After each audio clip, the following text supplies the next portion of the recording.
And we are up. Awesome. So here we are. Let's roll. Robert, give us the clap. You do the intro tonight, man. I already got the snap in, so Do it. there it is. Hey, everybody, it's Rob from National Fire Radio with Jeremy Donch, and we got a pretty awesome guest tonight. I'd like to say in the studio, but we're not in our studio. Although I want to set up my studio at Dave Smiley's place, so that looks pretty badass in there. It does. Dave Smiley, Lebanon City, Pennsylvania. Dave, what's going on, brother? Nothing, man. Just ready to do this. Let's get to talking. We're doing it. We're doing it. I got to meet Dave in Hyattsville at the old 6200 Bellcrest Road there at the back of the squad in the squad bay. I think you were coming down to Buff. I mean, that's what, 4 or 5 years ago? I'd say longer. I think it was 2015 was when I met you. Yeah. I had no idea. I never heard this story before. Yeah. So it might have been before that, honestly. Yeah, Dave, it might have been like 2013. Dave showed up, and then like we went to jobs. It was he was the best ride along ever, and like we were always with him. So like he had an alibi. No, but seriously, like it was Black Cloud, man. I love it. Yeah, because either he showed up, and I had a streak for a while where I would roll through the door, and then within like 20 minutes we'd be going out on like a 44 house or something. So it was you know what's so cool? Like I hear all these stories, and I'm so pissed I never did this. Like, because where I'm from, man, it doesn't happen, right? No bunkins.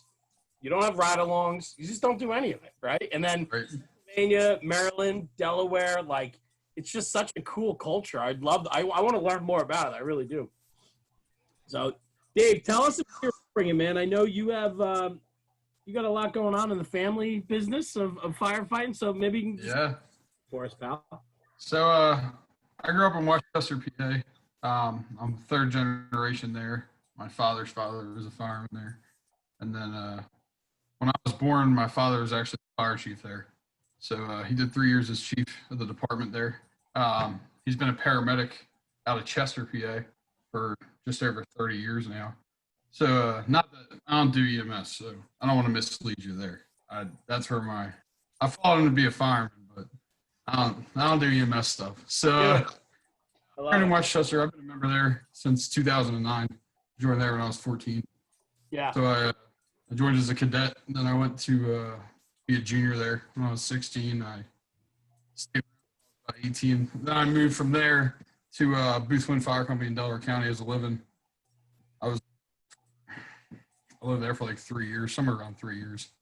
Yeah. And then eventually started staying at the Minkus Fire Company in Newport. We'll call it staying because they don't have livings, but Minkus, I rode right? there. Yep. And then I rode at Minkus pretty steadily up until this year when I moved up here. Okay. So you grew up, I mean, third generation growing up in that household. I saw, the world of social media is a fun thing, man. When I saw a picture of you and your brother, I guess your father has an antique or two, and you guys were dressed up like old-time firemen, right? Right. So he's had he just bought his third rig that he's had over my lifetime. Nice. He claims every time that he's going to get rid of them and ends up buying another one. So that's kind of cool. What was it like growing up like that? And not every kid has the benefit of having a father that is so into it and then being able to share that passion with you. Has to be an incredible thing. It was awesome. I kind of knew from the start that's what I wanted to do. I always wanted to be a fireman. Yeah. And then having a dad who was so into it definitely helped me in most ways. I mean, everybody knows him. Yeah. That was a big help. So can't go anywhere with anybody saying, "Oh, you're your father's kid," and "Oh, you're doing the same thing he did." And I don't know. It's cool. Like I have 2 uncles on my dad's side that were firemen too with him. So I have cousins that can relate to growing up dealing with the same thing I did. I grew up in a firefighting family too, and there's plenty of us to go around. But the crazy thing, it's a double-edged sword though too, right? Because they blaze the trail before you, and they have their own reputation, and then you and you have to be sure that your reputation is in line with the family values and so on. And you ultimately have a lot of times big shoes to fill. And if you don't fill them, you hear about it too. So, so they'll Rightfully- let you know. Rightfully so, though, right? Right. Absolutely. Yeah.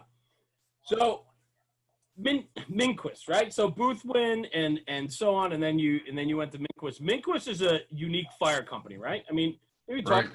Right. Not everybody's familiar with the Delaware and Maryland type structure, but Minkus, where you ended up there, why did you end up there? I mean, I know a little bit about the company, but maybe you could talk about the culture that brought you there. So I mean, when I was getting ready to move out of Boothwyn, I was looking for somewhere busier. I feel like at some point, I don't want to say that you're wasting your time, but you feel like you're wasting the years where you should be going to fires. Like, I was going to 20 fires when I lived at Boothwyn, and I'm like, damn, man, like, I know dudes that are killing it 20 minutes down I-95. Right. It sucks. Like, these guys are going to 100 fires a year, and I'm going to 20, and we're 15 miles apart. Like, yep. So, I wasn't dead set on moving away. Like, I wasn't, not that it was too much farther away, but it's farther away. I didn't know anywhere. Like, I knew, or anybody, I should say. I knew some of the guys from the Newcastle County area from YouTube growing up, because, like, Frank Martin, like, I've known Frank Martin since I was 14. He came to Westchester to take videos. If you watch, there's a video of me when I'm 14 in Westchester getting blasted for my gear on too slow. That was a Frank Martin video. So, I knew Franco, but I never once was like, oh, I'm going to move down there and hang out with Frank. Like, it was always like, all right, Frank's down there, and I know him, and that's how it was. So, I hate to break this up, but we just got dispatched for a house fire. Listen, if we got to reschedule, and that's a job, man, that's Let me wait. not going to hurt my feelings, pal. We can do this remote thing anytime. I'm waiting for the news. Give me a second here. Well, I'm waiting on my update too. We got 2 engines in a truck going right now. I haven't heard an update yet. Is this in Lebanon? Yeah, North Lebanon. Where I'm a volunteer in North Lebanon. All right, we can get. It's a chimney fire. I ain't going to that. They can handle that one. I'll catch the next alarm. But anyway, so like I knew some guys from Delaware. I've been going to the Allentown Spring Melt since I was a kid. Yeah. So Frank Martin there. That's where I met your father there. Right. Yeah. Yep. Yeah. So I'd meet up with. Honor to meet him. I'd meet up with Franco every year, and then I would meet the young guys hanging out, like Austin Moorhead or Don Mills, like all these dudes that I knew, and then we were friends on social media, but I never like seeked them out to be like, hey, I want to ride here. Like, I want to take this step and move in here and go to the fires you guys do. So I was actually hanging out with one of my friends I grew up with. His name's George Cornock. He does hookers and hangers now. That's all over social media. Oh, okay. Yeah. Yep. So I was hanging out with him, and he introduced me to this kid, Brendan Mahoney. And Brendan and I, we instantly were like, all right, we're going to be boys. Like, let's go to fires together. Yeah. So that's when, like, I made up my mind, like, I'm just going to do this. And I gave my notice to Boothwyn. I actually had just gotten. I mean, you're young, right? Put it in perspective right now. I mean, you're 24. Yep, 24. So how old were you when you picked up and left to go chase fires in Delaware? 21. 21. Just turned 21. So. And you knew. I mean, have you been taking tests in between all that yet, or like? So I had tested a few places, like Fairfax and some of the Maryland counties. And it wasn't that I wasn't passing the test, but I wasn't scoring high. So Right. I know that I'm not going to be the one hired on this list initially. So while I was living down there in Newport, while I was staying down there in Newport, I see on Facebook this posting for Lebanon, and I'm like, damn, like, why not? Like, I know that I've never been here. I've never been to Lebanon before in my life. I didn't know where it was. I knew Okay. it was PA. I knew it was near Lancaster. Like, I knew generally where it was. Sure. Hell, they're hiring firemen. Like, I should take this test. Why not? Absolutely. So I tested here in 2017. Okay. So I'm pretty sure September of 2017, I took the test here, and I got a letter in spring of 2018. I don't know exactly when it was, but I got a letter saying that I scored a 97 and I was ranked #1. Beautiful. So I'm like, well, this changes things. Like, staying at Newport, going to fires. Like, I'm like, well, damn, I might actually be a career fireman. Like, maybe I actually did something here. The process goes along. I ended up getting hired here in November of 2018. So I started at the end of November 2018 in Lebanon. Okay. And then, of course, I got burned in March of 2019. So yeah, and that was with Minqua, though, right? Yep. So that was March of 2019, right? Yep. Okay. I mean, we might as well hop into it, right? Because I asked you about the culture of Minqua, that you're chasing fires. You moved from Pennsylvania to Delaware, which is right down the road geographically, but they're going to a hell of a lot of fires, right? So can you kind of paint the picture? Because here's the deal, right? Like, you're 24 years old. I mean, you've been a fireman for a handful of years, right? But you run a lot of fires. I mean, you were in fire duty areas where you've been to a lot of work. Right. So to paint the picture, right, you get down to Minqua 21, and then you end up squatting there for a few years to really get some experience under your belt. Right. Yep. Put it in perspective, man. Like, type of department, and then like how they operate, how the I want to do the setup, right? Right. Now I got you. Yeah. So go ahead. So Minkus runs an ambulance, an engine company, a squad company, which is similar to a rescue pumper, but doesn't have as much rescue equipment. And then obviously the rescue truck, the Red Train, thanks to Frank Martin on YouTube. They're a combination department. So they actually just recently changed to more paid staffing. Within the last year, they got more paid guys. But when I first started riding there was 2 paid guys on the ambulance, and they cross-staffed first emergency. So if it was a fire run, they got on the fire truck and they took the ambulance. Or if it was a crash, they took the ambulance too. They're volunteers. So Newcastle County is kind of unique. How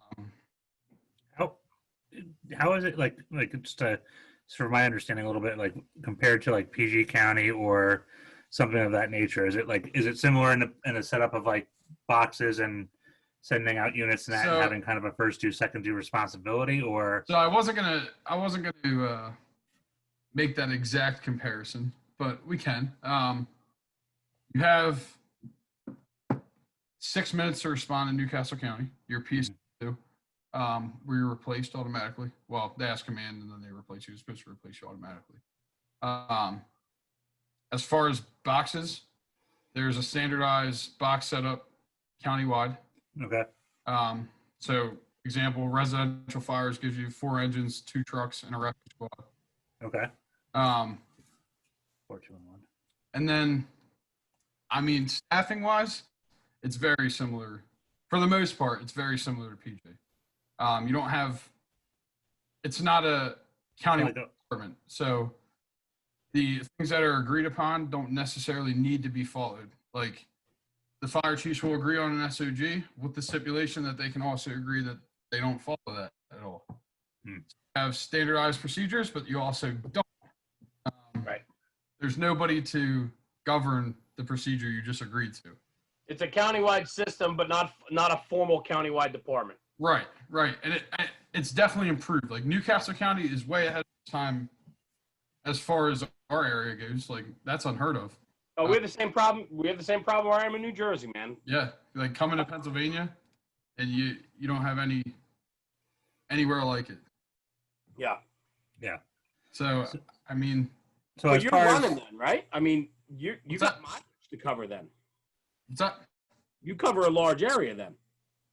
So I mean, Minkus doesn't. The area is not huge. I think it's I can't even tell you off the top of my head. Yeah, but I mean, if the company next to you doesn't mark up on the box within 6 minutes, right, then all of a sudden you grew their second. Right, and if you're going to a house on fire, you definitely have a large area to cover. I mean, yeah. As far as the standardized boxes go, I mean, yeah, we're going 20 miles into Christiana's local for box alarm. Like, and even more so, they actually just switched to standardized or staffed replacements. So you have to call in with your staffing. You call the county, tell them you're staffed. It's not like PG where you're giving them numbers and you're telling, like, you can say, hey, we have this engine staff for the next 12 hours. Right. As long as you're on the board as staff, when that 6-minute replacement hits, they're sending staff units only. Mm-hmm. So that's another big step for them, but it causes farther response times. So like, right, you have staff companies coming, but if there's nobody between Newport and the PA line staff, you're going all the way to the PA line for a house fire. That's what I'm saying. I mean, there's potential for a very long run out of this. And it's about 1,000 square miles, that county, so it's not a small post stamp of coverage. And it's got a pretty big population for being Delaware, like 500,000 people. Delaware, like, right? So I googled it. Don't worry. I know. I was gonna say, what do you got? Google in front of you or what? I was about to say, there's no way he just pulled that one out. What's the medium income and what's the? Come on. So Dave, let's talk about this. I mean, as a young kid in the firehouse, you're hanging out there 24 hours a day. You're going out. I mean, you guys are probably turning the wheel, I don't know, 6, 10, 12 times a day? Going out. I mean, there's days where you're running 6 crashes on the interstate before noon. Yeah. I mean, it's such an interesting setup, just looking in from a distance and looking at this going like, how does this work? Like, you guys are going to a lot of work. You're going to a lot of pins. You're doing a lot of tool time, and you're doing a lot of fires. And it's still primarily a volunteer system, right? Right. Supplemented by some career staff. But I have to think, though, as a young fireman, you start getting that experience under your belt pretty quick.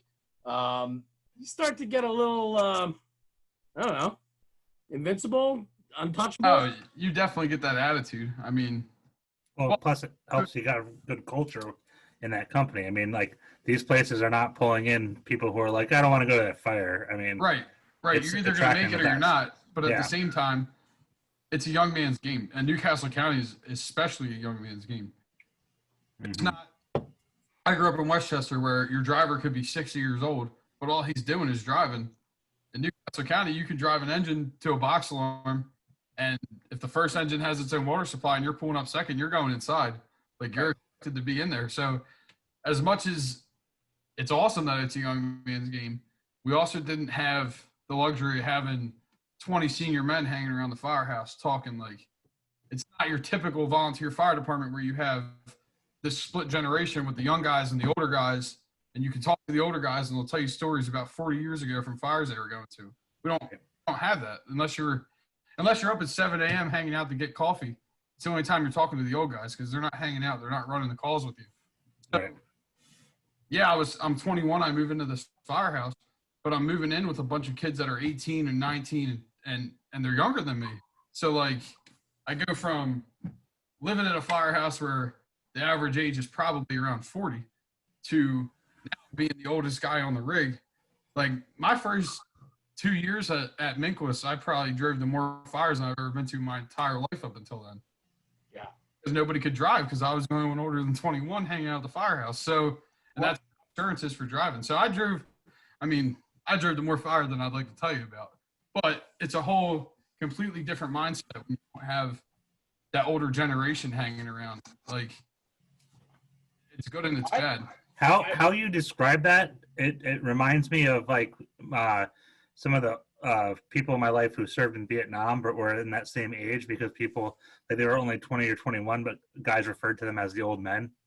Right. Like it sucked because I knew, like, shit, I am not as experienced as I want to be. Like, I'm nowhere near calling myself the senior man. Like, nowhere near that level. But if you look at it in terms of age and years in the fire service, like, holy shit, your senior men at that firehouse are 22, 23. Like, it's crazy. It's insane. It's completely different than anywhere else. Did the leadership of the firehouse put that responsibility on you with, like, knowing that you're a little bit older? Did anybody ever have that conversation of being like, hey man, like, we're all here for fun and going to fires and stuff, but, like, keep in mind these guys are going to look up to you and hit that role? I Or did you mean, just not really. Like, okay? so it's you. Minkus Fire Company, best experience I've ever had in my entire life. Like being a member there, definitely, and even with getting burned, whatever, definitely taught me more than I could have ever asked out of any part of the fire service at all.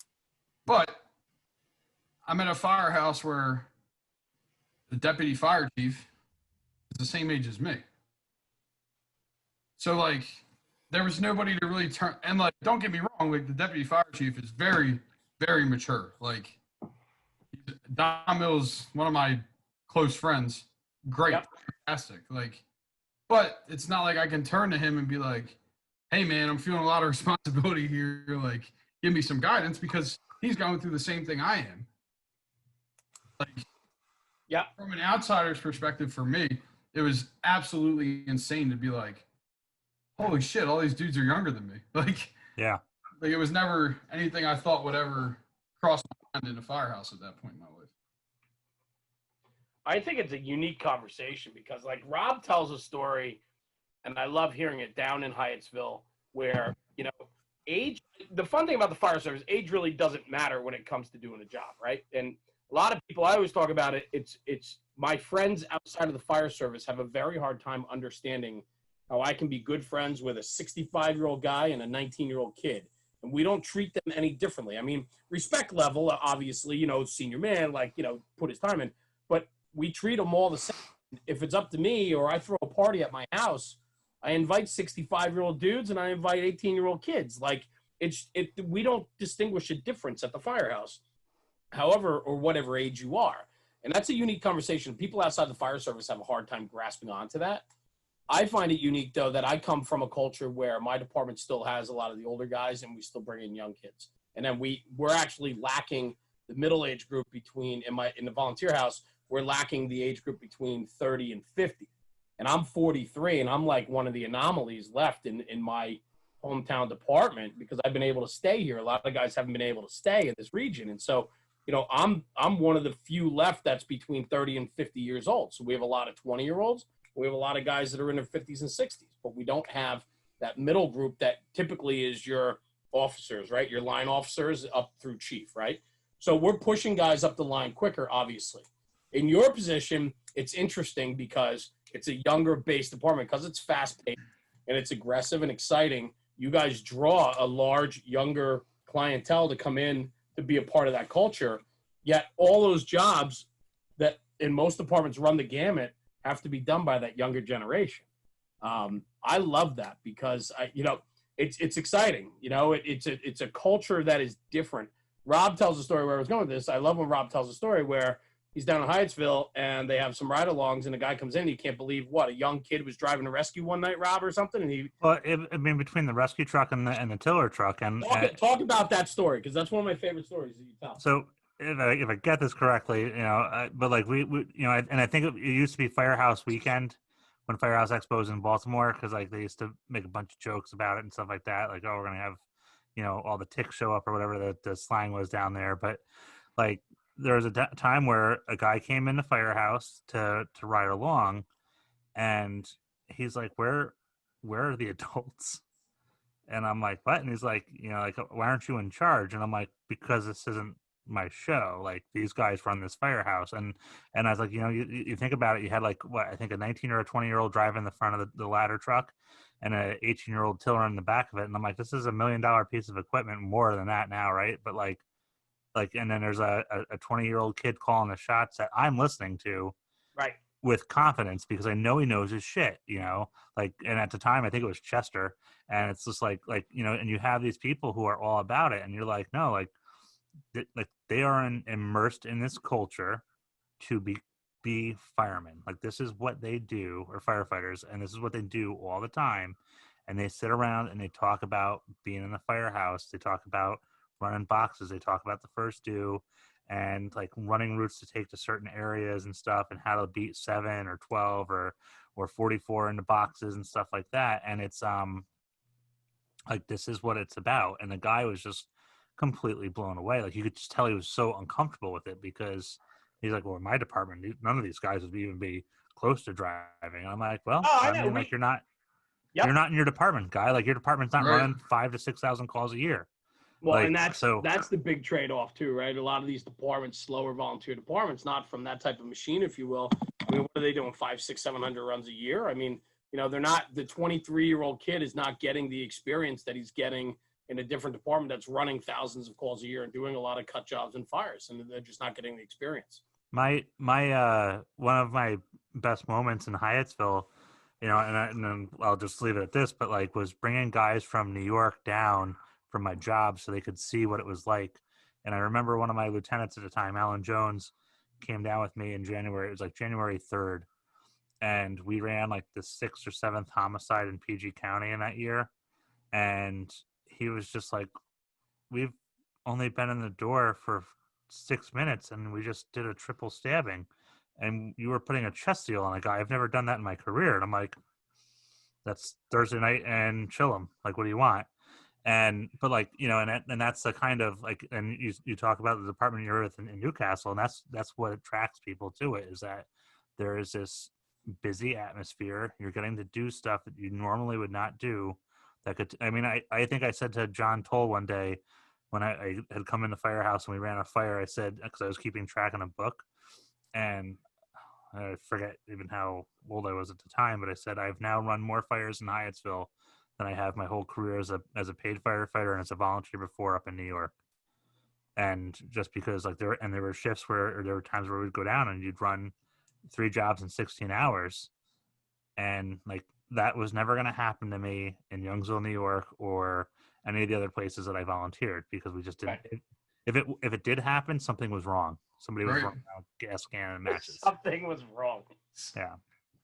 Well, I love it, and I think it's an interesting conversation because not everybody has those experiences and comes from departments like that. And so what I'm really doing is kind of just painting a picture of that culture of where you grew up, right? Because moving forward with this, right? I mean, how I got to know you and reach out and so on was you got hurt at a fire and you got burned. And I really want to dive into it. I know I read Chief Goldfeder's column that you did with him in Firehouse I think it's this month actually. It was March. Yep, last month. It was March. Okay, I'm sorry. Yep. What is it? April? I've lost all track of time with this. Right. But I read that column and you and I had spoken previously and so on, and we've been following your recovery and your career and so forth. But I think you bring a really incredible message because you're openly talking about your experience, and I'd love to kind of hop into that a little bit, Dave, and really just really get a take. Maybe we could paint the picture of the scenario, the situation, the fire, the day, all of it, really to get people to understand that things go south and they go south quick.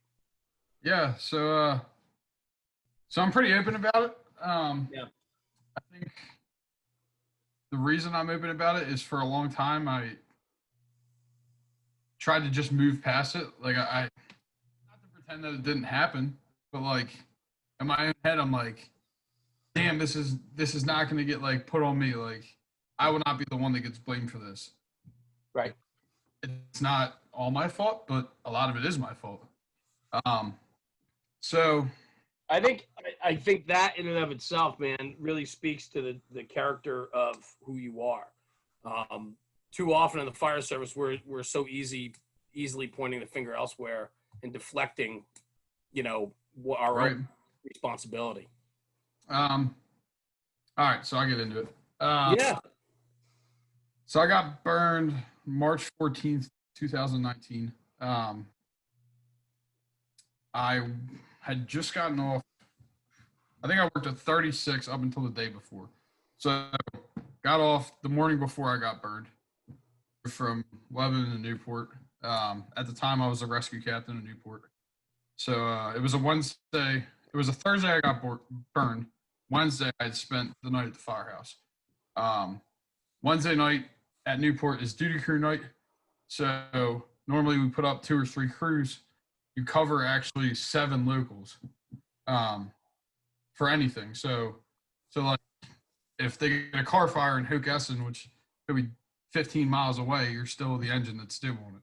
I mean, there's dispatch as well, but the thought was to try to take the stress off of the other companies. Whoever's duty engine that night kind of keeps it staffed overnight. You know they're coming. If you guys want to break for the night, then you have off for the night. So the night before I get burned, I ran a drill, an extrication drill. We went down, had a car on its roof. So the thing you run into with the day after duty crew night is everybody wakes up the next morning and they go to work. So next morning, I'm sleeping on the couch. We get dispatched for a house fire in Mill Creek's local, 21's local. The house I got burned at was in 2's local. So different box than when I got burned. I wake up that morning, ride the seat of the rescue squad. Get a bullshit box. We get returned. We just gotten back, and at the time, Brendan Mahoney, who I talked about earlier, was the fire captain. So we got back to quarters. I was probably outside smoking a cigarette at the time. He's like, "Yeah, I'm going to Dunkin' Donuts. You want coffee?" Actually, I'm pretty sure he asked me to go with him. And I was like, "Yeah, this is what I want, but you're getting it. Like, I'm not going." So he hops in the utility, whatever he hopped in. I don't know, the other buggy. I don't know what he took. But he goes to Dunkin' Donuts. So he's probably gone for 2 minutes and this box drops. So I'm like, "Oh, well, that sucks. Like, we're leaving this dude. He ain't making this one." So jump in the rescue truck. I put us en route. They're getting multiple calls for a house on fire. I knew the other rescue company, Cranston Heights, they were doing the box for an engine, but they were out on a CPR with the rescue truck. So I knew they were coming. I remember telling my driver, like, "Yo, man, don't make us the third due special because I'm not being the RIT at this fire. Like, I know this is on fire. We will not be the RIT." So we're boogieing. Like, ambulance goes on, see with smoke showing. It's kind of a haul from Newport. I want to say if you were to put it into Google Maps, it's probably 10, 12-minute drive from the firehouse.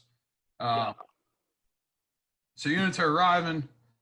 It's out there in, like, tanker territory. Like, we're, well, whatever you call it in Jersey, tender territory. I don't know what you call it, but I call there's no hydrants. Like, tender is the term. whatever you call it. So we're getting there. We're going out there. I have 7 guys on the rescue truck with me, which is an engine company with some rescue stuff on it. Got out behind me with 3. So the first engine goes on scene, fire showing, no water supply, which we knew going into it that there probably wasn't going to be a hydrant, but they announced that there was a hydrant. So they told the second engine they need to grab the hydrant. Then a ladder truck had pulled up from Ellesmere, which put us back in line to be the second due special service. Ellesmere's ladder truck got there as the first due special. They parked out of the way just because of water supply and whatnot as the second due engine was laying out from the hydrant. So I told my driver just to park where the ladder truck was.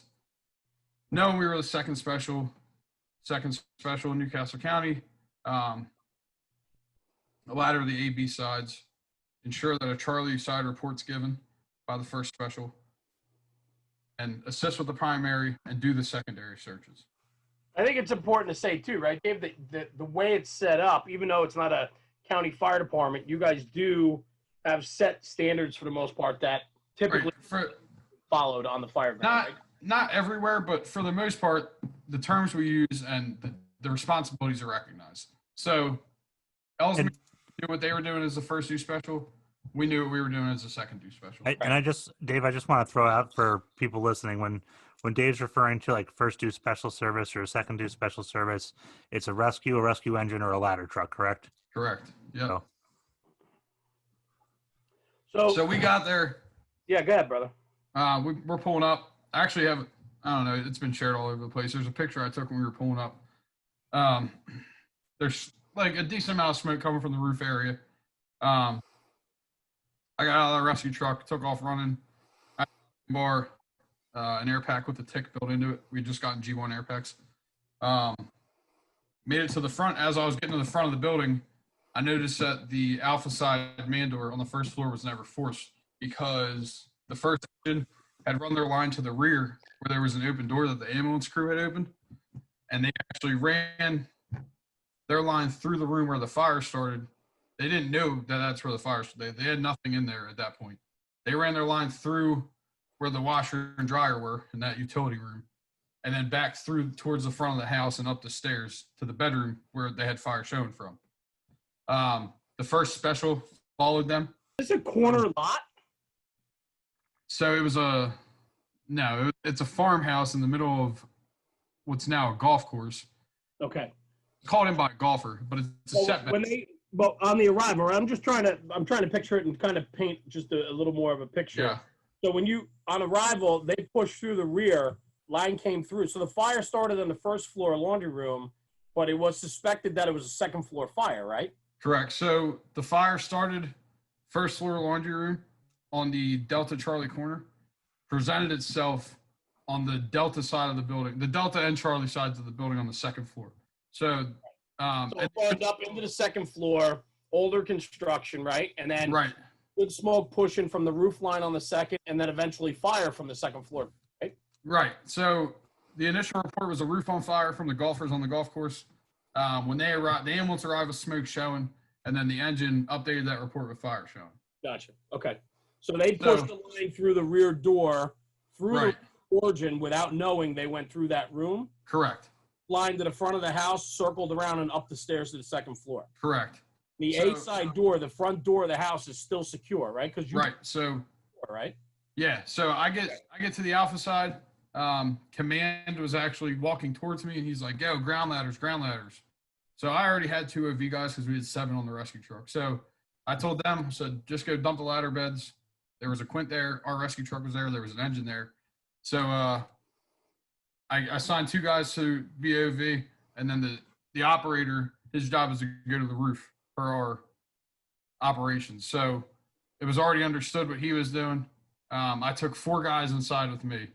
So myself, 2 barmen, and a can man. I forced the front door. I actually forced 2 front doors. So there was a front door, then like a mud room or a lobby area, if you will. Right. And then another front door. I forced one, broke a glass pane out for the second, just reached in, unlocked it. And directly inside the front door was the stairs. So we made the stairs.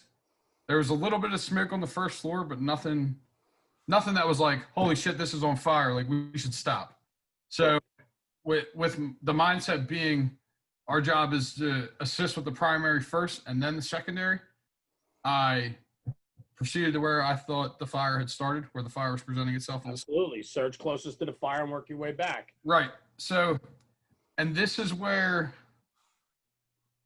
my inexperience or not having enough years in or whatever you want to call it kicks in, where I'm like, this room's on fucking fire and I am going to get in it. Like, I'm going to get close to this room as I can. I want to be the dude that's searching, like, dead set on this is where I'm going.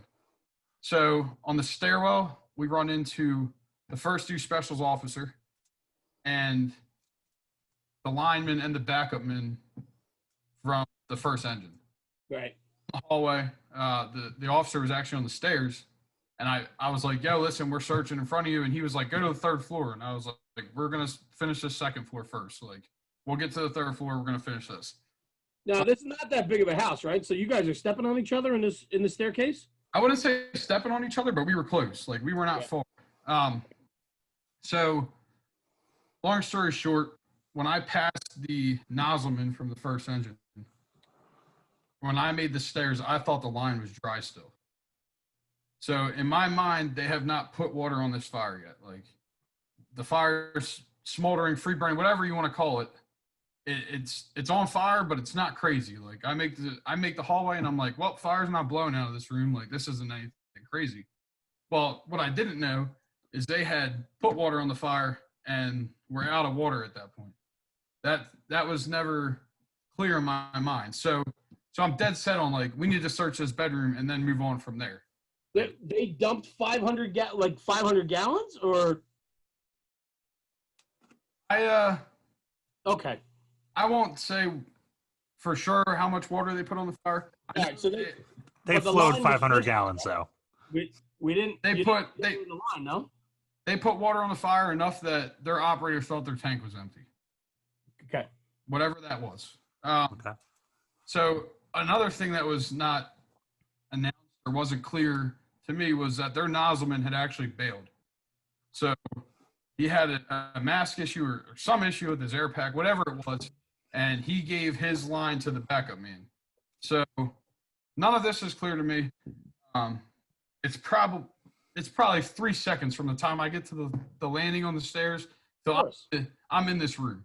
Yep. So in the room, I can see what's left of the bed and the dresser, and I'm like, well, I'll do a quick sweep of this room, make sure there's no body on this bed. Like, I'm here now, I'm in it. Just paint a picture on the conditions on the second floor. So are you talking like duck walking in the like? I am as close to standing as I'll ever be in a fire at this point. Okay. All right. So Clear as day. It's not terrible. It's tenable. I can see the golfer on the 9-hole trying to putt. Like it, I can see everything. So Okay. I'm in here. I'm walking around. I do a quick sweep of the bed. My guys are catching up to me, and I'm like, well, there's nobody in here. I flip the bed. I flip the dresser. Nothing. Like, all right, I'm getting the hell out of here. Like, I'm not just gonna sit here. So I got to, like I said, this is a Charlie Delta side on the second floor.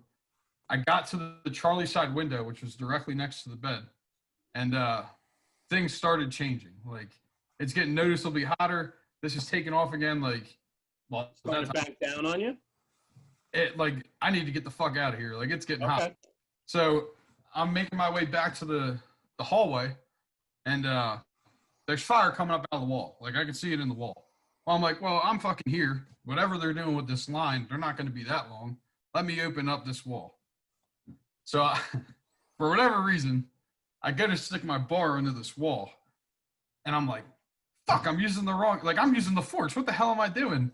So I take my bar back out, and I go to spin it around. As soon as I spin it around, my knees start sinking. Like, I sink into this floor. And I'm like, You're in the hall. You're in the hallway. I'm in the bedroom still, like at the door to the bedroom, like in the bedroom facing the hallway. And I'm like, oh, fuck. Like, this is going to suck. Doorway's right in front of you. Right. And my guys. You can see the guys in the hallway, or right. Outside. You're right inside this bedroom. Fire coming out of the wall. You open up the wall, and all of a sudden you start going through the floor.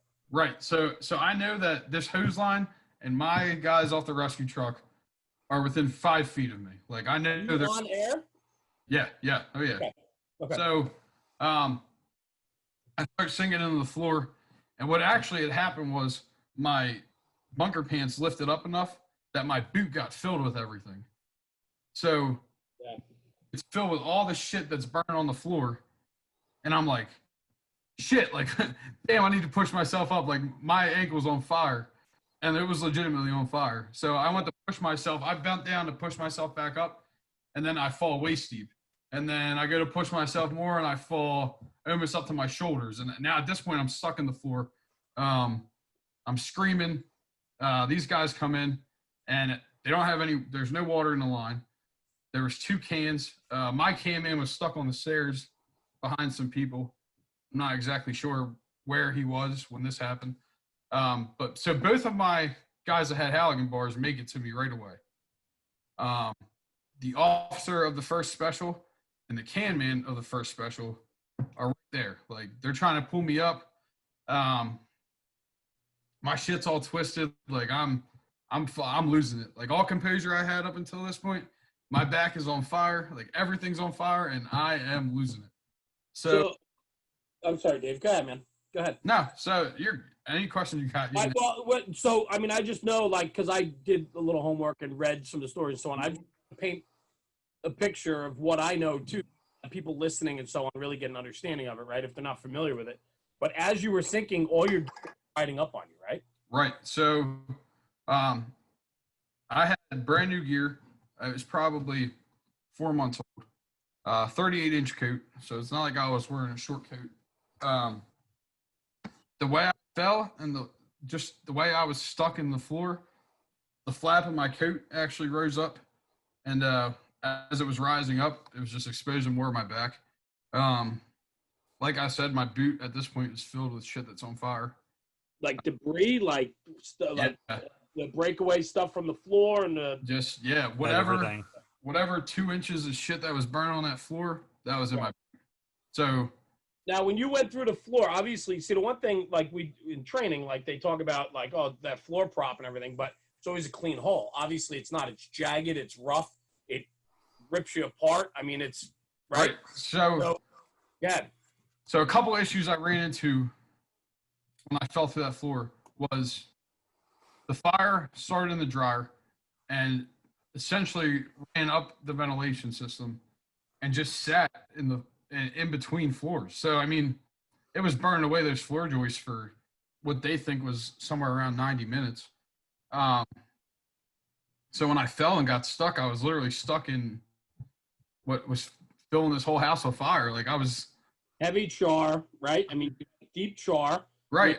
So flakes apart, glows embers. I mean, it's like I'm literally stuck in like what feels like a tunnel of fire. Like I'm just stuck there. Like there's nothing I can do about it. So I'm like trying to I don't know. You try to do whatever like I can never be like this is how it feels. Like this is how like I can't do that. So I'm stuck in a spot where I've never been before. Like I've been burned 3 times up until now.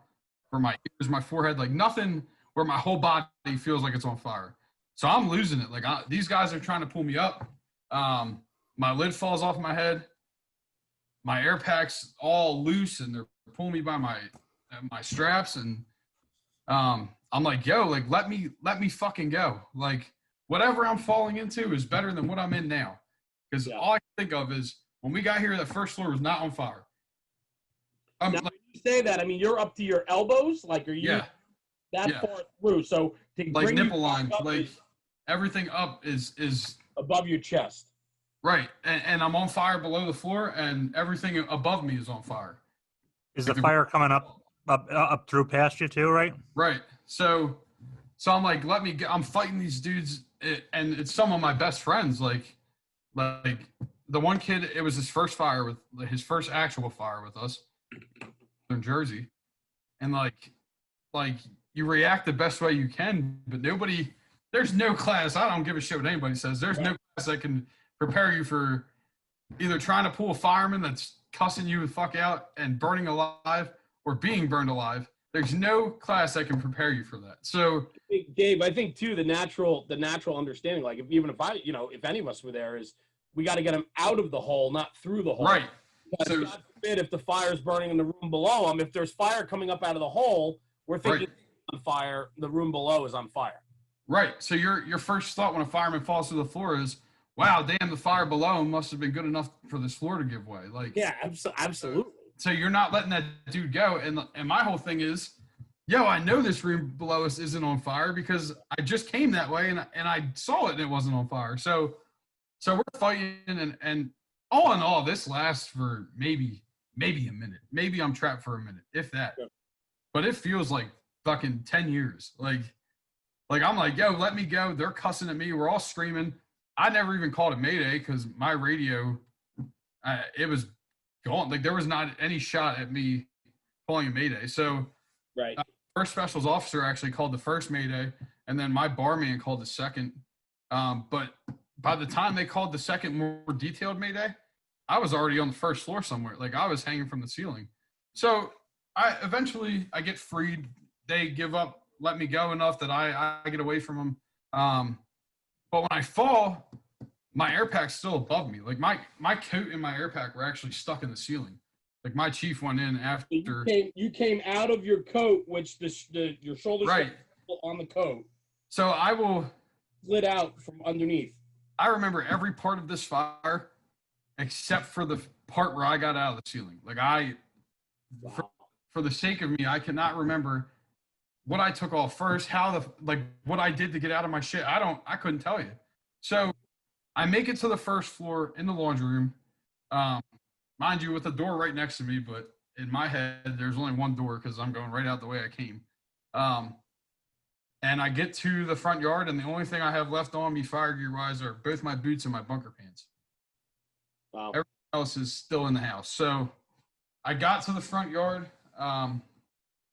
It was so quick that the guys from the RIT were even like still on their way in when I'm getting there, and they're like, "Oh, like what the hell? He's already out." Like So I get to the front yard. I remember kicking my boot off, and my sock was actually on fire for my ankle.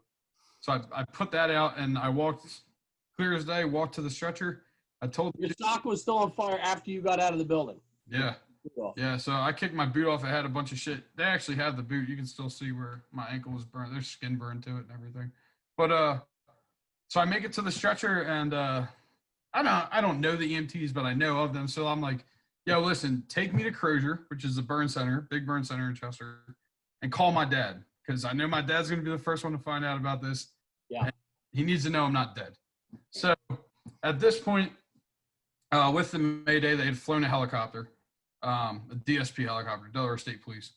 Mm-hmm. Like they're on the ball. They're good dudes. So they, by the time I get put in the ambulance, the flight medics at the back of the ambulance, well, they can't fly me because my back's torched at this point. So they don't fly me. The medics from the county get there because Newcastle County's countywide ALS. And I'm yelling at the driver to drive. They're taking me to Christiana first because they have to go to the closest trauma center, which is understandable. I wasn't as understanding at the time, but they take me to Christiana. Right. So I'm not being very nice at this point. So they give me fentanyl and it doesn't do shit. Like, I'm like, yo, you gotta do something stronger than this. Like, so they get me to Christiana and they cut all my clothes off, what's left of them. They're checking my airway, and there was some like singed hair in my nose. And because actually what had happened was, as I was coming through the floor, my mask was getting pulled up. So I was inhaling shit, but I was still conscious to the fact that I shouldn't be inhaling what I'm exposed to. So I'm like trying to hold my fucking mask on and push myself down and get myself out of this hole. So I was pretty good about keeping my airway safe. But they intubated me anyway, which was probably the best thing that ever happened to me. So they knocked me out. Take me on 95 up to Chester, take me to Crozier. I wake up in Crozier, like, I think I was intubated for 8 hours. And I will say, like, the amount of support I got in the hospital was amazing, but I probably only remember about 72 hours of the 15 days I was there. Like, I was so drugged up. Like, people say all the time, like, oh, do you remember me visiting you? And I'm like, honestly, no. Like, I was so out of it that like, all the shit I was posting on social media while I was in the hospital, I don't remember posting that stuff. Yeah. I'm glad I did, because looking back, it's like eye-opening to me. Like, damn, like, I really expressed my feelings on this while I was there. So it was cool, but at the same time, I'm like, damn, I wish I remembered everything I said while I was in there. Like, yeah, Dave, did you, when you came out, I mean, when you got yourself free, right? I mean, I remember reading, it was like, either I got to do this or I'm going to die, right? Like, yeah. It came to that decision-making where you were like, I got to either get myself out of this position or I could die here, right? So, like I said, it was quick. Like, a minute is very fast. Especially, it can also be very, very long. Like, there's helmet cam footage of it, like, and I'm Right. Holy shit, like, that felt like forever.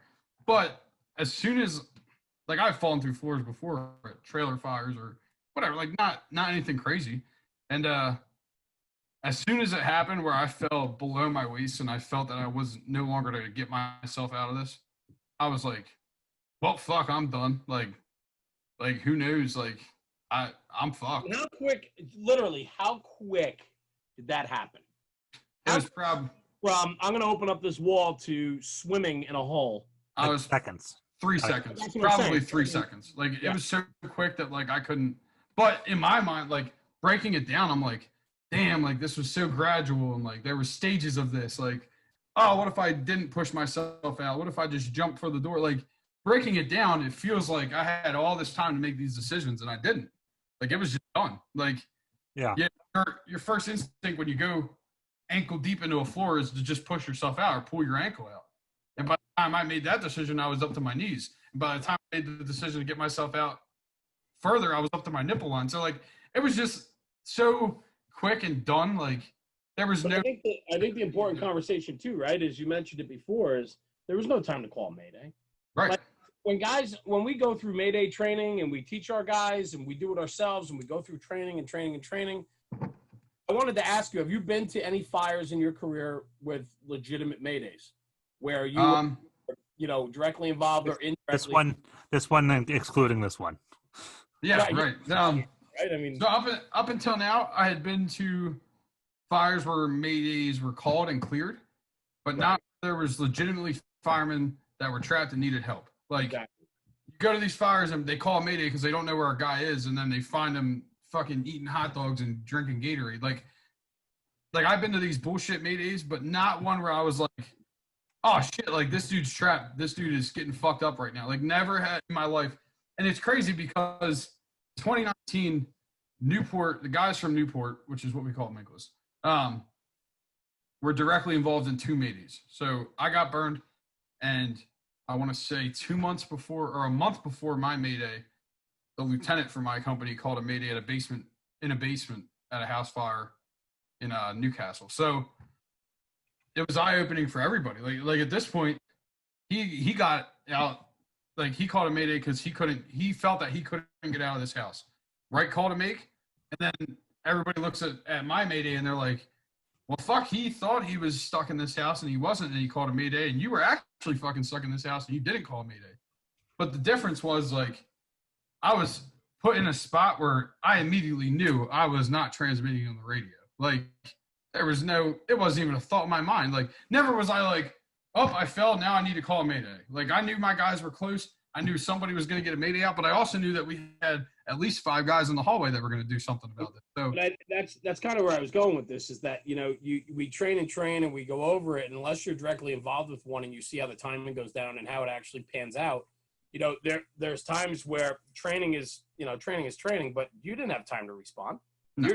You had to make a decision within 3 seconds of if you were going to make it or not, and survive yourself, and knowing where your crew is. And I think that's the important part about crew integrity and knowing your riding positions and working as a company. You knew your guys were right outside that door, and you were able to communicate to them that you needed help and you were getting right.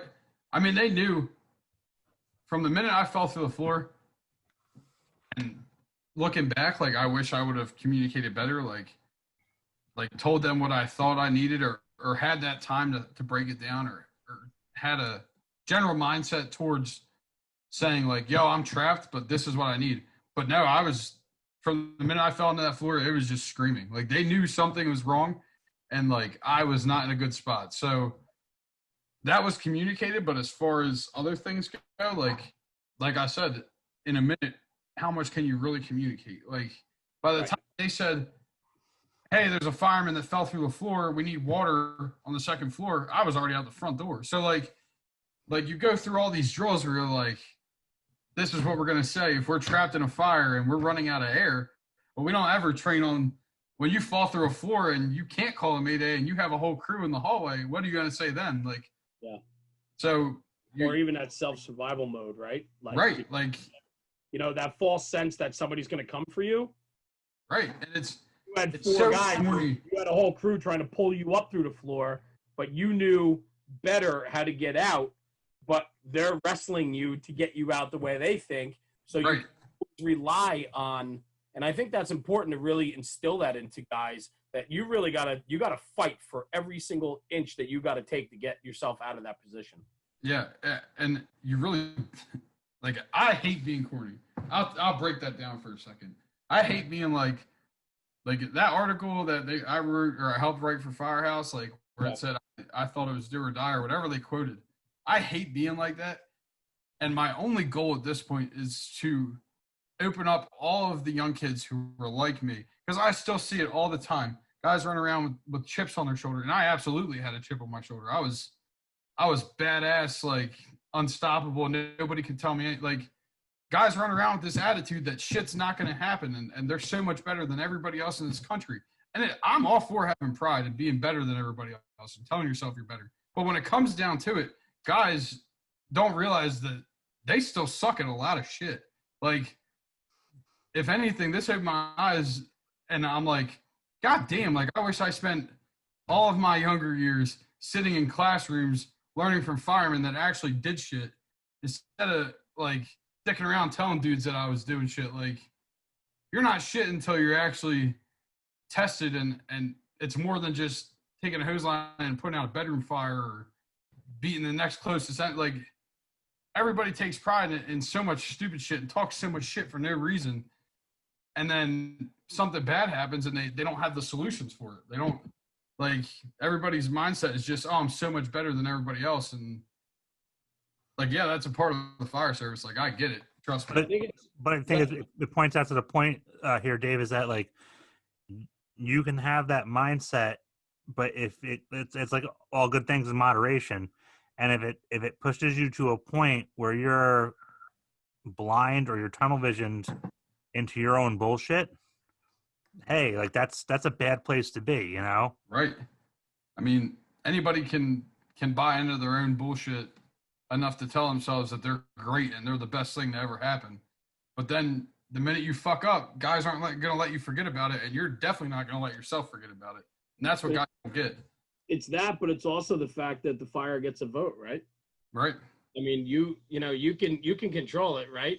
You know, we've all seen guys have mask issues, right? I think we talked about this the other night, where we've all seen guys have mask issues, or this or that. Left my gloves on the truck, or whatever, right? And right. So like there is a lot of pomp and circumstance, if you will, in the fire service where there's a lot of talk and not a lot of bite. Right. I think it's interesting though, because this is kind of what we were painting in the beginning was you surrounded yourself with aggressive young firemen who just want to go to fires, and they have experience. And even with all that experience, I mean, you could be 23 years old but have the experience of a 40-year-old firefighter. I mean, you just can. Right.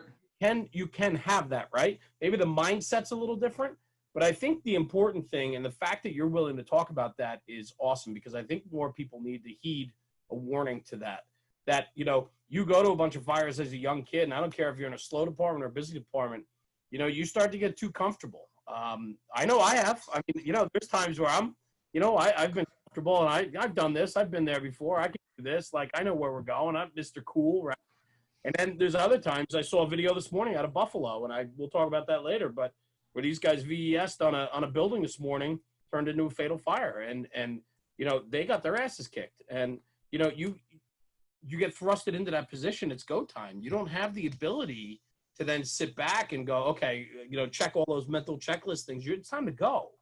And I just think, though, I appreciate you talking about that, because I think more guys in the fire service, and I'm not even going to say younger guys, I just think guys in the fire service sometimes need to take a half a step back, look in that mirror, say, am I ready? Am I prepared? Am I blowing too much of my ego up to think that I know it all, or have done it all, or I can do it all?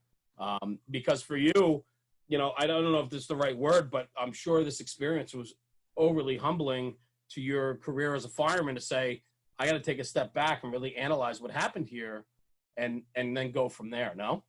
So absolutely. So, and I think another misleading thing, not only in the volunteer fire service, but in the fire service in general, is being promoted. So I go from riding in all these places that saw a couple fires a year, and I had a shitty attitude when I was younger. And then I moved to Minkus, and it humbles me originally. Like, shit, now I'm competing with these dudes that go to fires and will tell you exactly how they feel, and will tell you if you fucked up. And then, like I said, I'm one of the older guys there. So, 19, I make captain. So now I'm the rescue captain. And I will tell you that I was never the best rescue guy. Like, it's never been my thing. I like going to fires, but car crashes and like all that shit, like, is way above me. Like, I never wanted anything to do with that. So now I'm promoted to rescue captain. So now I'm all about, like, trying to figure out, like, what the fuck am I doing here? So I need to figure out ropes, and I need to figure out water rescue shit, and I need to figure out low angle and high angle and every collapse, all these different specialties that you're expected to know out of a rescue company, but I'm leading it. So now I'm so focused on everybody thinking that I'm the best rescue captain. Like, I'm going to be the best at this. Well, all these fires we're going to don't matter anymore. Like, they're fine. The fires always go out. I'm always going to make the fire room eventually. I'll always be there. They're always going to see me doing fireman stuff. So I don't got to worry about them thinking that I'm a shitty fireman because they know I'm decent fireman. But my mindset towards fire is so lax at this point that I'm like, oh, this is another bedroom fire. This isn't shit. We're going to make this bedroom. Nothing's going to happen. We're going to mop up and it's going to be fucking stupid and we're going to be done. Let's go to the next one. Right. Well, now I'm the captain. So I'm like, even more so, nothing bad happens to officers. They know everything. Like they have it squared away. So automatically I got this position. I'm 23 and I'm like, God damn, I'm killing it. Like there ain't no way I'm gonna be below my old man in my standings at this point now. Like he might have been chief in his 30s, but I'm already a captain at 23, so I'm gonna kill it. Well, it doesn't mean shit. I guarantee you that. Like fire don't care about the color of your helmet or the color of your front. End of the day. So no matter how you convince yourself you're good or this is a bullshit job or we shouldn't take this seriously, we should focus more on this other shit. Like it doesn't matter at the end of the day because the moment you overstep or the moment that you read something wrong or put the wrong judgment at a fire, it'll bite you in the ass or your back or ankle, whatever you want to call it. But it'll catch up to you. Like it's not, and I regret my mindset being so lax at the point when I got injured. Like I didn't give a shit. Like it was just another fire. How long did it take you to really have some like, retrospect on all of this, right? I mean, you obviously live with physical scars of this and you have them right as well, but I have to think, getting out of the hospital and going through your rehab and really, really having to live this, debilitating, injury that really set you back and so on. But I have to think that the scars run super deep for you because, right. There's a lot of humble pie here, Yeah.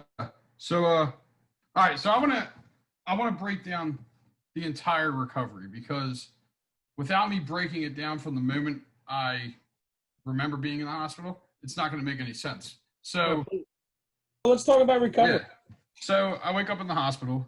My parents are there and everybody thinks I'm dying. And in my mind, I'm like, well, shit, like I'm fine. Like I'm through the hard part. Like this is going to be easy. Did you get my helmet? Like, yeah. First concern, where's my front? So, it's bullshit. I got gypped, by the way.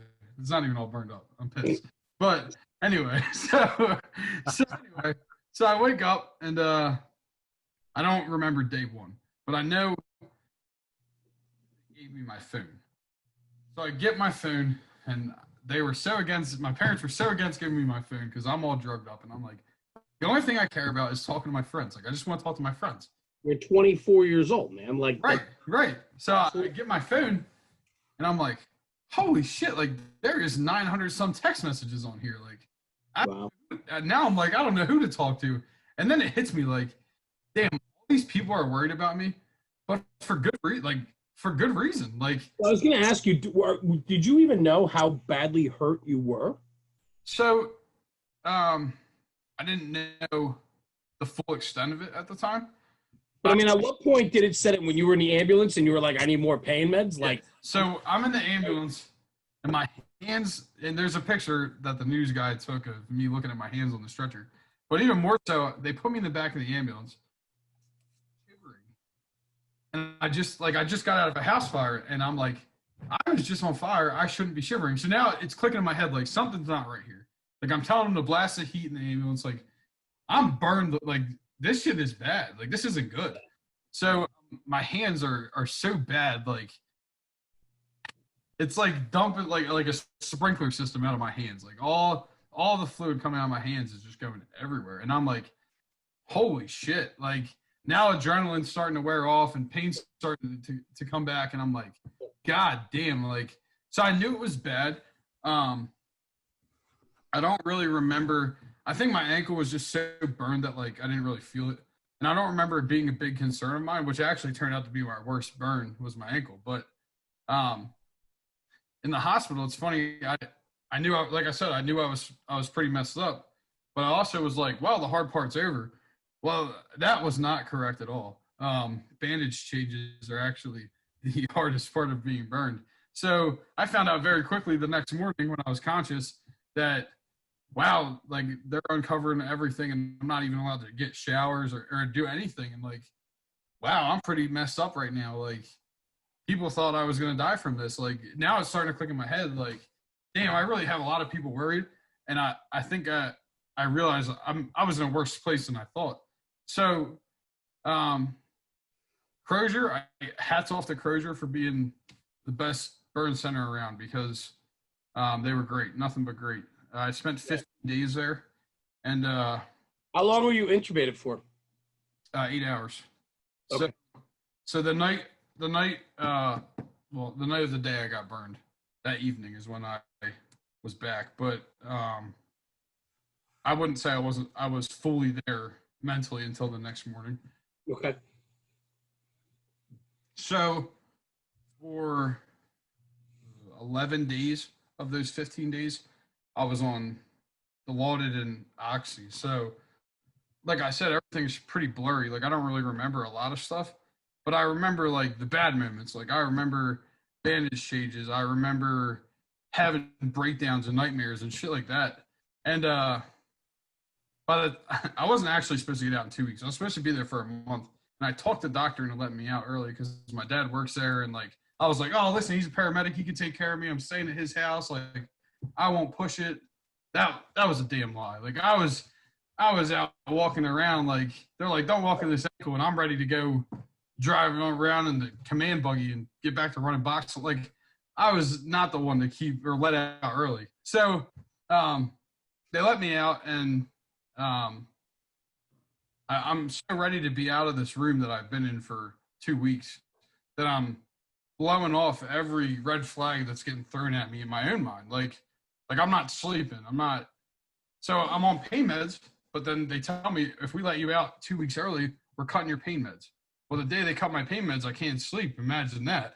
So now I'm like, oh, I didn't sleep all night last night, but I'm so good to get out because I'm so ready to be out of this hospital that mentally I'm fine. Like everything's fine.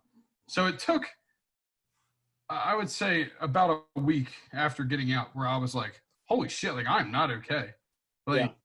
And so thank God for my friends. Like, thank God for Bobby Eckert and Don Moorhead and guys like guys stepped up and were there for me and listened to me just talk. Like, and at that point, I had a very hard time when I first got out. Like I said before, like blaming myself.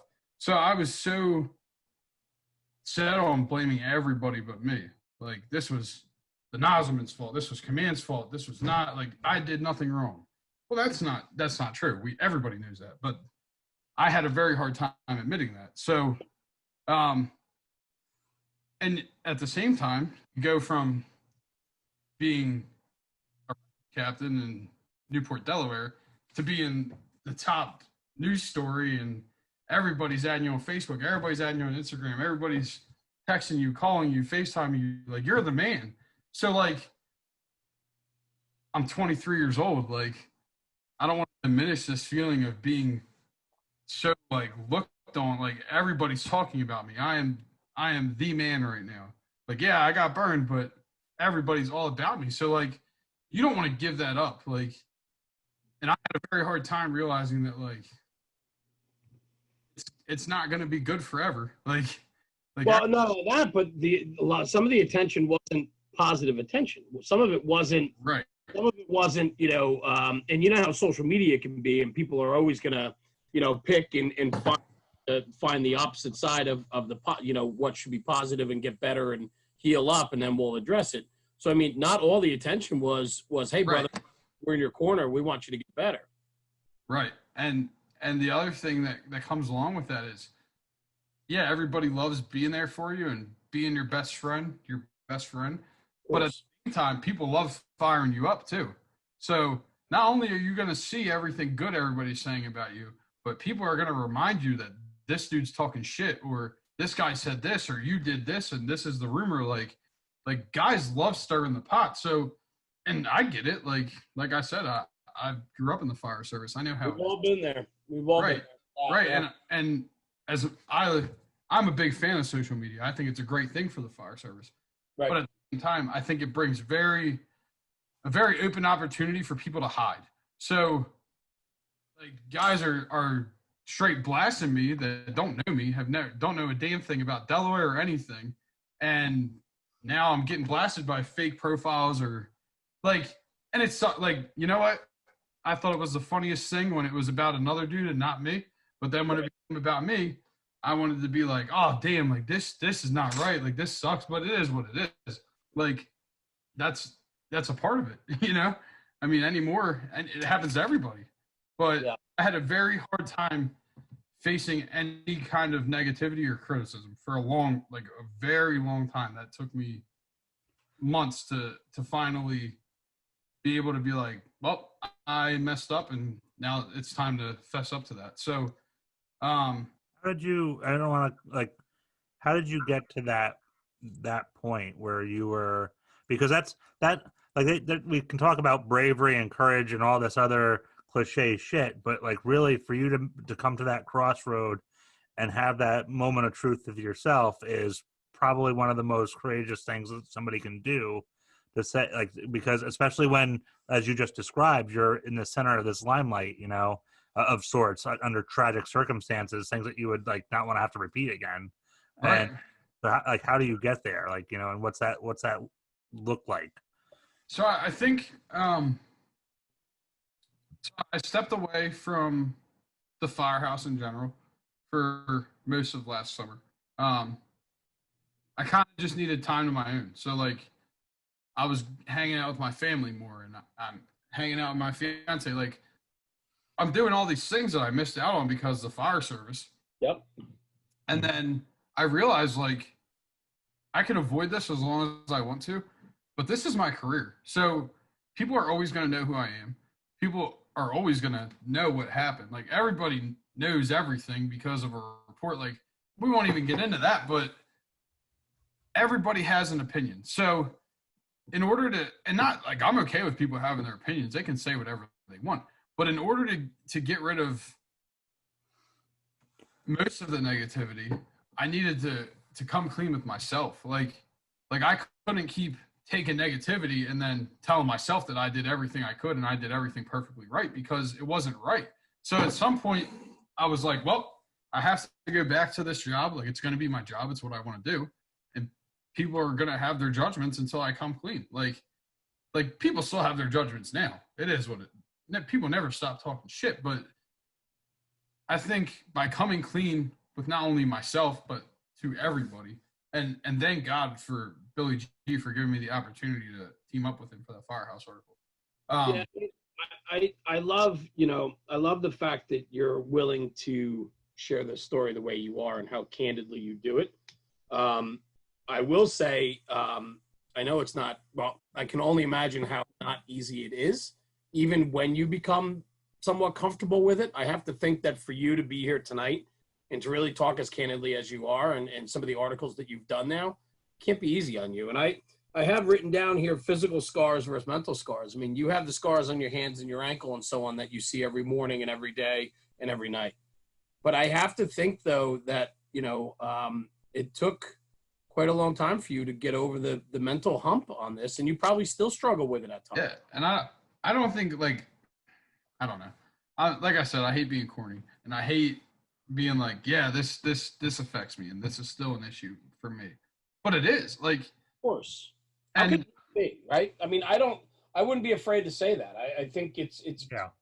what made you who you are today. And so I think what it is, though, is I expected it coming back to work. I expected my first fire to be rough for me. Like, oh shit, like now I have to think about this. I have to think about falling to the floor.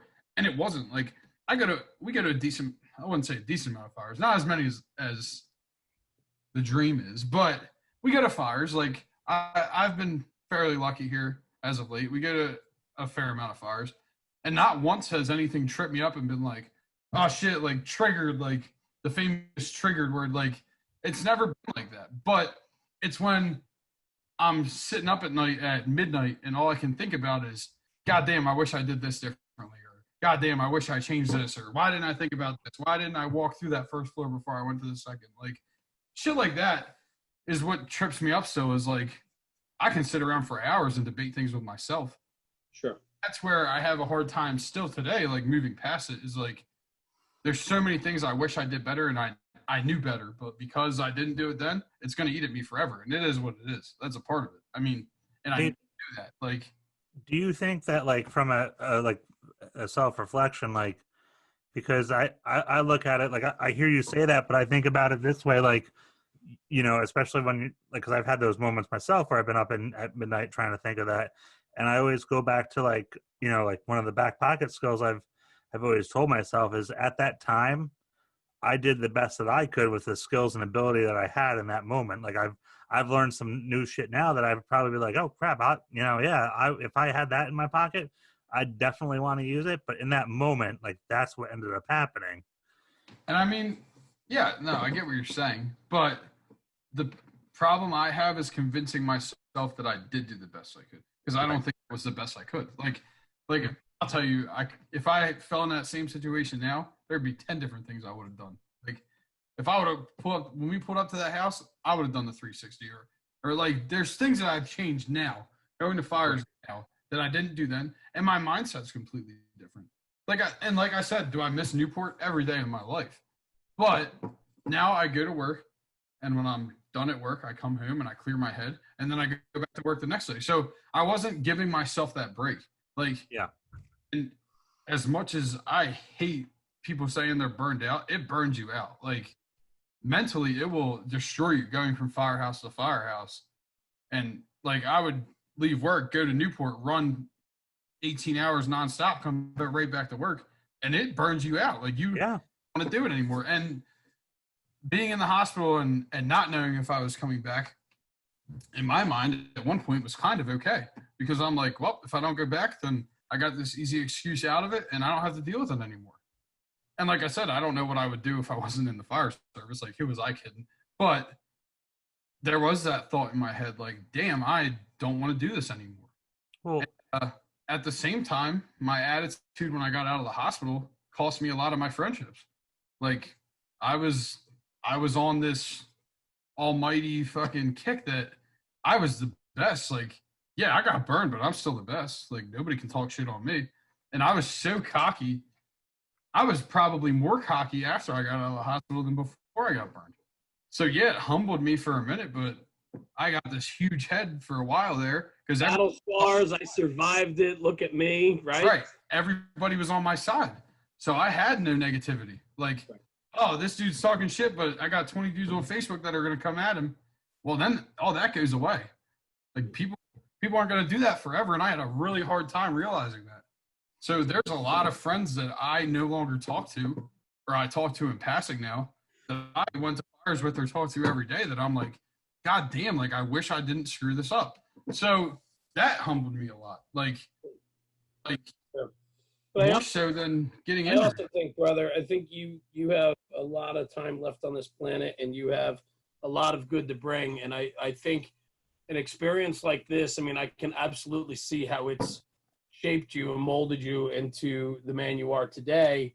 And this is only a short, year ago. I mean, this isn't, and it's, and so on. So, I mean, I just tonight sitting back and listening to you, I am forever grateful for you to be here to share your story with us. I mean, I know it's not easy and I know it's something you're dealing with on a daily basis still to this day, but I have to think too, in some regards, that you sit here and, maybe when you lay awake at night, give yourself a little bit of credit that the experience you went through has made you the gentleman you are today. And, Right. and I think that's really important. I'm the type of guy, I haven't been through an experience like you have, on the Fireground, if you will. But I have to think that, that's one of those moments in life that really shapes and you got some decisions to make. And I will tell you, we run in some of the same circles and so on. And I do know a lot of guys that know you well, and you're a true gentleman. And I think this experience is only going to mold and shape you to be better, bigger, and more than you are. And I'm happy for you, man. I really am. I mean, you got everything in front of you. So I appreciate it. awesome. Let me ask you a question. I want to ask you a question real quick because you mentioned a couple like Don Moorhead and Bobby Eckert and guys like that.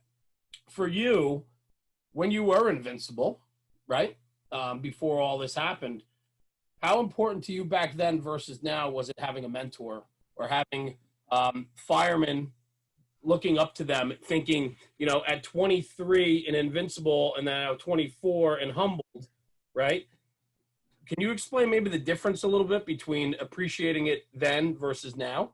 So I have a good story to go with this, actually. So I remember, oh man, I don't remember what year it was, but I remember being at Newport, and Don Moorhead is the past rescue captain of the company. He still lives locally, so he's up at the firehouse hanging out with us, and we're talking about the OV position, and I knew everything, like I said. So I think I'm probably 22, maybe 21 at this point, and I call myself the senior man in front of Don Moorhead. Not the right thing to do, but so he's like, he goes off, understandably, and I'm like, damn, I hate this dude. Like, as much as I know he's a good fireman, and he just constantly busts my balls, and I can't stand it. Like, so I'm like, all right, whatever. Like, I blow him off. So I didn't value, like, the guys I value now that are still around and here for me. I didn't give a shit then. Like, growing up, these old guys always come and go. So, like, they don't, like, yeah, they matter. Like, their opinions matter. But I don't care what they say because I'm going to prove them wrong. I want to be better. Like, they can't tell me that I'm not good. So now when I have something I want an opinion on or something I question myself on, I go to people like Don Moorhead. And I'm like, yeah, what do you think about this? Or when I'm bitching about some 18-year-old who just pissed me off, I go to Don Moorhead. And I'm asking the same dude that used to piss me off when I was this kid's age about how to deal with this kid. So, like, I didn't value the people that tried to be close to me or tried to stick up for me when I was, or look out for me. I wouldn't even say stick up for me, but look at, like, people that tried to guide me back then, I didn't care about because what do they know? You know what I mean? Like, they're not me. But also you knew better, right? Because, like, I knew everything. I truly was the same way. I mean, I've always been an old soul with, you know, talking with older guys in the firehouse, but now more than ever, I cherish it like I never before. And when I was younger, I was very much the same way. I was invincible. Nobody was going to tell me differently. I was chief at 27 years old in my volunteer department, and I was the youngest chief at the time ever. And, you know, I mean, it's like, you know, that goes to your head. And you know, you can have experience or no experience, but at the end of the day, like, you're young, and that's too young to be in that position. And so, you know, I can appreciate it for what it was or and so on. And that's why I'm asking, because now I find myself at 43 years old, 24 years in the fire service. I find myself now more than ever cherishing relationships with older guys and people that have something to bring that I cherish. I was never that way when I was younger. I always thought I was. I always talked the game and said, you know, like, oh, it's important, you know, the senior man, or it's important to listen to the old guy that's in the firehouse.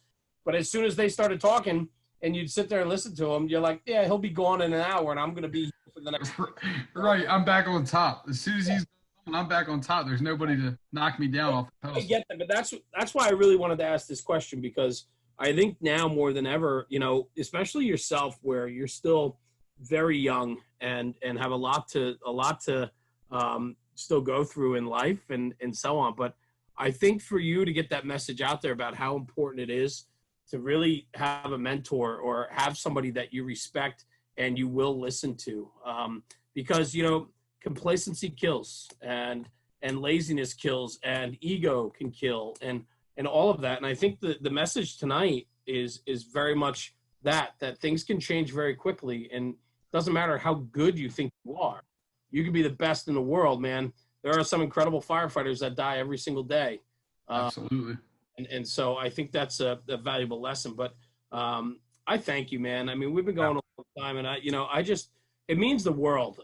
This is probably one podcast that will certainly be on my brain for a very long time, because for you to be able to do this and to trust us with your story and to come on here, I'm glad that Don's name came up. I've met Don a bunch of times now. Don's the one that reached out to me when you got hurt originally and said, hey, if there's anything you can shout out or send out, you know, I mean, shit. I mean, I think we sent like T-shirts or something, like, you know, like inconsequential stuff, you know. I wish we could have done more or been there, you know, whatever. But, you know, it's just, you know, we were there with you, and we never, you know, ever want anything to happen to anybody. And then learning your story and coming full circle today, having you here with us, and just knowing, I'm excited to watch your career, brother. I'm excited to see where you go. You're doing everything right, and I'm happy for you. I'm happy for your family, and the guys that get to ride with you. Your love for the job's contagious, and we can see that. So I appreciate it, brother. Awesome. I appreciate it. Yeah. So, I mean, You know, go ahead, Rob. it's just a ditto, man. That's, you know, Yeah. it's good to see you. And like I said, you know, I mean, I've had like zero stake in your game, but I'm proud of where you've come from when I first met you in the back of that squad bay. So like, you know, for what that's worth, you know, and I can get you like $1.75 and get you a cup at Starbucks or something if you want it. But like, you know, it's good stuff, man. Yeah, no. And listen, if we can ever help you in any way or so on, I mean, you know, we are, I consider you a friend, and you know, we chat back and forth, and you always send me pictures of your, you know, your shirt or whatever. I love it, man. But it just goes to show the love you have for the job. And I think you have so much in front of you, and just thanks for trusting us with your story. And I like to think that when we leave this tonight and we get this out there, I think you're going to leave an impact on a lot of guys. I think a lot of people are going to listen to this story that you told tonight. Some about the Mayday, you know, some about the injury. But I think more so, I think having a guy that's 24 years old that has a story to tell that a lot of our listeners can relate to, I think you're going to make a great impact. And for that, I'm grateful and I'm thankful. So I'm glad. Thank you so much for that. Thank you, guys. I don't know. I think it's a huge message that there's a difference between confident and cocky. So, guys I work with will tell you all the time that I'm so cocky. But these, like I said before, like this younger generation, and I'm not trying to be the end all be all. Like, I'm not trying to say that I am the king young guy here, but I do want more young guys to just listen and just to open their eyes to this. Like, you don't know everything. You're never going to know everything. And the minute you get in a shitty spot, you're going to find out that you don't know everything. So I appreciate you guys having me on tonight. It means a lot. Awesome. Yeah. So we'll do it again, man. I mean, I can't wait for our paths to cross, and I'm upset that Harrisburg was canceled, and I'm upset that the you know, the melt was canceled, all of it. I mean, you know, this thaw melt, I don't know, whatever the hell it's called, but I mean, 2020 sucks. I thought 2019 was bad, but 2020 sucks. Like Esposito with the dumpster fire stickers. Yeah. Spot on. Euro lube in 2020, I can tell you that much for sure. But Dave, listen, man, the best of luck with everything, with your family, your new home, your fiance, all of it, and with the career, man. It's you're just starting out, and you got a lot to bring to the table, and you're a valued asset to everybody you meet. So keep up the good word, keep pushing the job ahead, man. And thanks so much for jumping in with us tonight. Appreciate it. Thanks, guys. I appreciate it. Cool. All right, guys. Thanks for chiming in tonight. Thanks for listening in tonight. We were chiming. Everybody else is listening. But thanks for checking it out. Dave Smiley. Thank you, brother. What a great episode tonight. And we're excited to get it out to everybody. Rob, say goodnight. Good night, everybody. On behalf of Jeremy and myself and Dave Smiley, National Fire Radio, we'll see you guys out there. Thanks, guys. Take care.